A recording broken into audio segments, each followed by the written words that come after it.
Grappling bo'yicha O'zbekiston chempionati qizg'in palaga kirdi. Turli yosh toifalaridagi bellashuvlar shiddatli va murosasiz kechmoqda.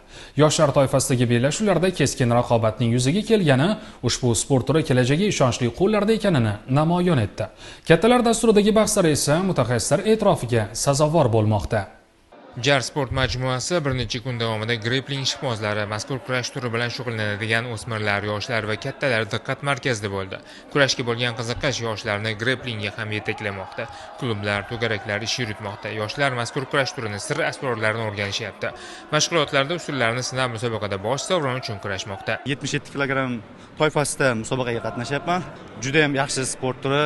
1,5 yildan beri grappling va jiu-jitsu sport turlari bilan qatnashib kelaman. Ayollar ham bellashuvlarda faol. Shu bilan birga ular hakamlikda ham faoliyat yuritmoqda. 3 ta o'quvchim chiqishdi. Yaxshi natijalarni ko'ryapmiz. 54, 56 и 71+. Katta vaznda chiqishdi. 6 oy tayyorgarlik ko'rdik. Hammasi yaxshi bo'ldi. Men xursandman natijalardan. 2 kun juda ham ajoyib o'tdi. Referi bo'lish ham oson emas. Yosh bolalardan katta bolalargacha juda ham chiroyli ishtirok etishmoqda. Juda ham yaxshi ajoyib bo'ylar bo'lmoqda. Bolalar o'sgan, ancha oldingi musobaqalarga qaraganda qonun qoidalarni tushunishmoqda. Musobaqa yakunlariga ko'ra 58 kilogramm vazn toifasida kechgan bellashuvlarda Toshkentdan aka-ukalar Hasan va Husan Nashirovlar finalga yetib keldi. Hasan Nashirov g'olib deb e'lon qilindi.